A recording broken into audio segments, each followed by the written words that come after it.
Hey everybody, welcome to Algo Expert. In this video, we're going to be covering the question of the product sum. Spoiler alert, this is a classic recursion question. We're given what's called a special array, and we have to find the product sum of this special array. So a special array is defined as an array that consists of numbers or integers and or other special arrays. So right then and there, that should be a huge indicator that this is going to be a recursion problem or that this is going to be solvable using recursion, because the prompt itself is sort of recursive, right? If a special array can contain other special arrays, then that sort of implies a recursive approach to solving the problem.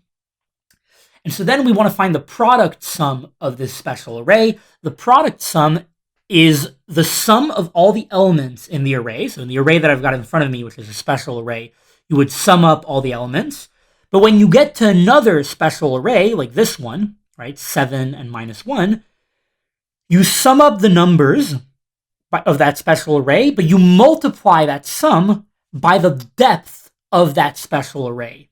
So like the actual input array, the full array here, you would sum up all the elements inside of it, and you would multiply that sum by 1, because that's sort of the depth of the initial array. Then here, the secondary array, you would sum the numbers up and multiply that sum by 2. Here in this other secondary array, 6, 4, and this other array, you would sum them up, multiply them by 2, but this other subarray inside of it, negative 13 and 8, you would sum those up and multiply them by 3. So hopefully this makes sense, and for this particular array here, you'll have to trust me that the answer is going to be 12, okay? The answer to this product sum is going to be 12, or rather the product sum of this special array. So how do we solve this problem? Well, like I said, we're going to do so recursively, but naturally we're going to have to sort of iterate through this array and sum up elements, right? So we can start from there. We can say, starting from the left, going all the way to the right, just iterate through every element in the array and add them up. Probably we're going to initialize a sum to 0, add the elements up, and actually at the end, we're going to return the sum multiplied by the current depth that we're at, right? So for the initial array, this would look something like, we have the sum, which is going to be initialized to 0, and we start iterating through the elements, right? And we add them up. So we get to 5, and we say, okay, the sum is now going to be equal to 5. Then we get to 2, and we say, okay, the sum is now going to be equal to 5 plus 2, which is going to be 7. And then this is where we get to not a number, but a special array. And so here, as you can start to imagine, this is where we're going to sort of apply the recursive approach to solving this problem. We're going to say, if our element is an array, and so as a side note, for these two first elements, we didn't blindly add them to the sum. We first checked whether or not they were integers. But so if we're at a point where we are dealing with an array, then we're going to say, add to the sum the product sum of this special array. And so here we do the recursive call. So here we say like, oh, this is an array. Call the recursive method product sum, which we'll define in our code, on this array. And of course, the key thing is, remember, the multiplier increases as you go deeper and deeper in these special arrays. So probably we want our recursive method to have another parameter, a multiplier parameter that we pass to it, and we add 1 to that multiplier, right? So if the multiplier m is equal to 1 at the very beginning in our original array, when we get to this special array here, we're going to call our recursive method on it, the product sum method on it, and we're going to pass in m plus 1 to the recursive call of product sum on this array, okay? So what this would look like is we'd say, okay, we are on the first, let me rearrange this. We're on the first call of the method, which is on this sort of array right here. Our sum is equal to 0. Our multiplier m is equal to 1. That's the initial multiplier because we are depth 1. We start at 5, like we said before, so we add 5 to the sum. So the sum is now 5. Then we move on to 2. We add, this is not an array or a special array, neither was 5, so we add 2 to the sum. We're now at 7, right? This is where we were at before.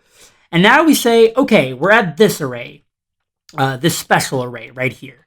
So we're going to jump into it and do a recursive call. Whoops, that is not what I meant to do. We're going to do a recursive call here where the sum is going to be initialized to 0, but m is going to be equal to our previous m, which was 1, plus 1.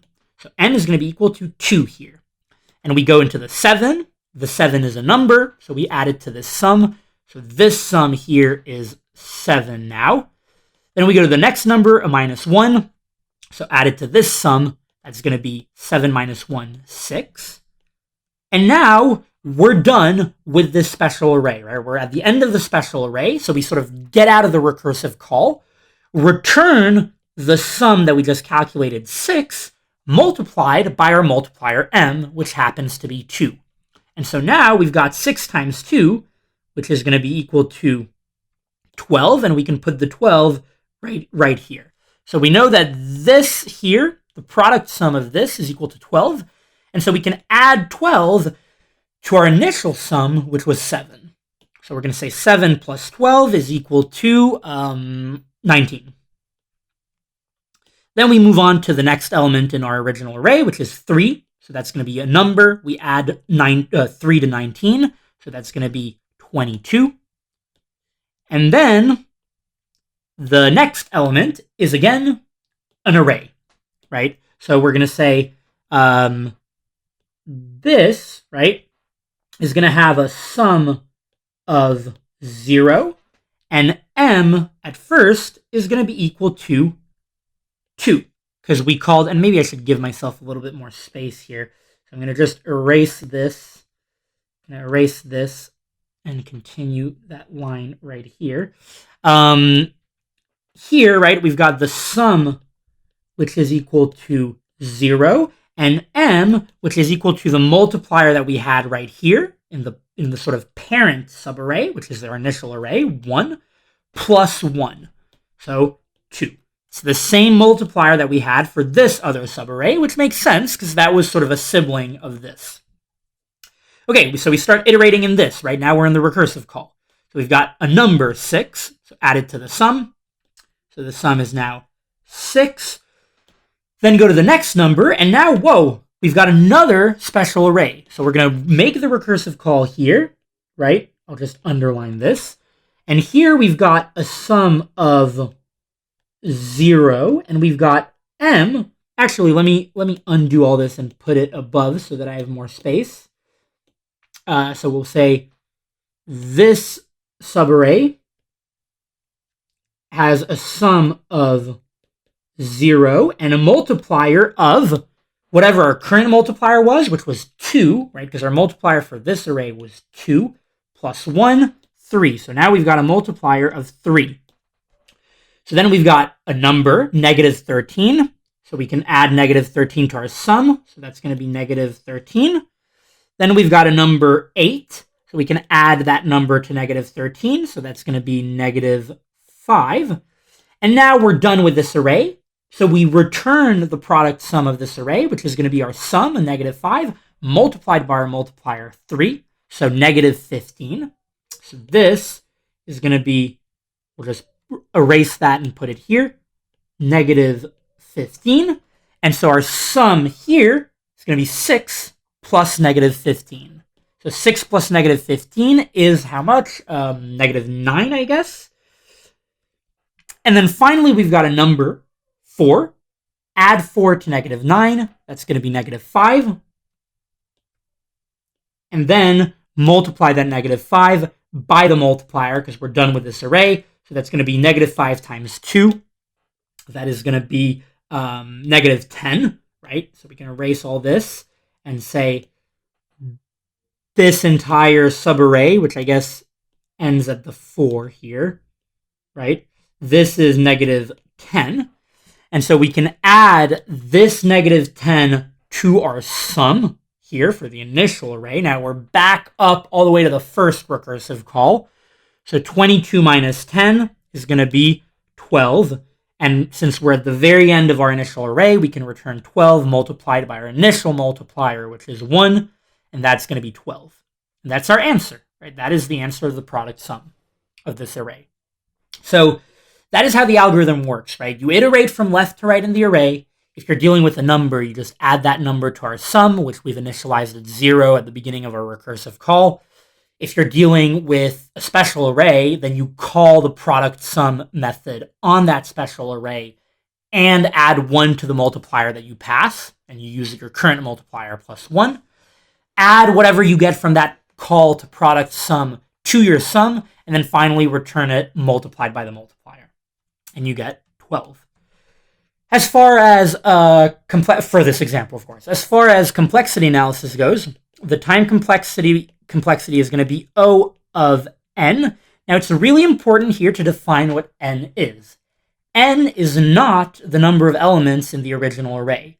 N is the total number of elements in the original array, including all of the elements in each subarray, and then each of their subarrays afterwards, and so on and so forth. So here, O of n would really be 1, 2, 3 for this entire subarray, 4, 5, 6, 7 for this entire subarray, 8, 9 for this entire subarray, 10, 11, 12, and that's it. So it would be O of 12, I think, in this one, which would be, O of n total, but you have to define what n is. Here it's the total number of elements, including the sub-elements.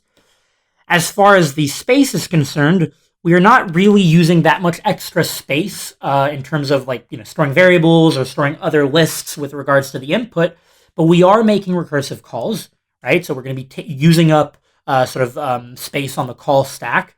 And how many recursive calls are we going to have sort of at once at any given time? Well, it's going to be whatever the maximum depth of subarrays is, or special arrays. In this case, it's going to be 3, right? Because basically it's the maximum value of your multiplier at any given time. And here it's 3 because we've got our main array, then we've got a second array here with a third array inside of it. So there's going to be a point where we've got 3 recursive calls sort of happening at once, taking up space on the call stack. So that is going to be, we'll call it O of D, where D is the depth of the subarrays or the special arrays in your input array. Again, here it's really important in an interview to explain to your interviewer what these variables n and d represent, because just saying O of n doesn't actually really make sense. And if someone assumes that you mean the total number of elements in your original array, that's incorrect. So that's it for the conceptual overview of this algorithm. Let's see what it looks like in code. All right, so we've got our product sum function defined. It takes in an array, or a special array rather. And the first thing that we're going to want to do is to transform this product sum method into our recursive product sum method that we're going to use. And if you remember from the conceptual overview of the algorithm, we said that we want to also pass in to this recursive method the multiplier parameter, right? The value, the integer value that we're going to be using to multiply the sum of any given special array. So we'll add in the multiplier parameter here, multiplier, and we're going to initialize this multiplier to be equal to 1. In other words, the first time that this method gets called and doesn't really know about the multiplier, initialize it to 1, and then we'll make sure to pass that value for any future recursive call that we make. Now, once that's done, we can start with the actual real meat of the function. First thing we do is we initialize our sum variable, which is going to be initialized to 0. So anytime we're calling this recursive method, we have a new sum initialized to 0. And then we just iterate through the array that we're calling this product sum method on. So we say for element in array, and I'm calling this element because the element could either be an integer or another array, another special array, so we'll just call it element. And here we want to do our check to see if we're dealing with an integer or if we're dealing with another list, right? Another array, another product sum, or another special array. Now, in Python, to check if something is a list, we can just do if type of element is list, right? In your method of in your language of choice, you can use whatever the built-in method to check if something is a list or an array is. In JavaScript, I think it would be array.isArray. The one key point that I want to make here is that you may find yourself in an interview not really knowing what the built-in method or way of checking if an element is a list is. And that's totally fine. Like, these are things that you're likely not going to be doing on the job that much. And what you can just say to your interviewer is, there's a way to do this built into my language. I forget the method. I think it's that. I think it's array.isArray or whatever. If I weren't in an interview setting, I'd probably look this up on Stack Overflow or on the documentation online. But the point is here, I would check whether or not this element is a list. And most interviewers are going to be totally fine with that, okay? Because the point of the matter is not that you remember that to check in Python if an element is a list, you have to do type element is list. That doesn't really matter. Like, that's really a 2-second check on Stack Overflow. In fact, when I was writing this, I looked this up on Stack Overflow because I didn't know how to check if an element is a list in Python. But the point is, just voice that to your interviewer. It will really go a long way for you, and you'll be able to unblock yourself on something trivial like this. So if the type of the element is a list, this is where we want to do our recursive call, where we're going to do sum plus equal to product sum of the element, which is a special array itself, and we pass in the multiplier plus 1, right? So this is the recursive call. Sum plus or equal to a recursive call to product sum, passing in the element and passing in a multiplier plus 1. Otherwise, if we're dealing with a number, right, an integer, and we were told in the prompt that we can expect either integers or special arrays, so this else here is fine. Otherwise, we just add the element to the sum. And that's it. Now we've got our sum. We just return the sum multiplied by the multiplier, and we are done. Recursion will do its magic, and we'll find the final product sum for the original array in no time. And so, as you can see, this algorithm is going to run in O of n time, where again, n is all the elements in the array, including all of the elements in each subarray, sort of recursively in the array. That's really important, because again, we are ultimately iterating with this for loop through every single element and sub-element. So that's why it's O of n time, where n is defined as I just did.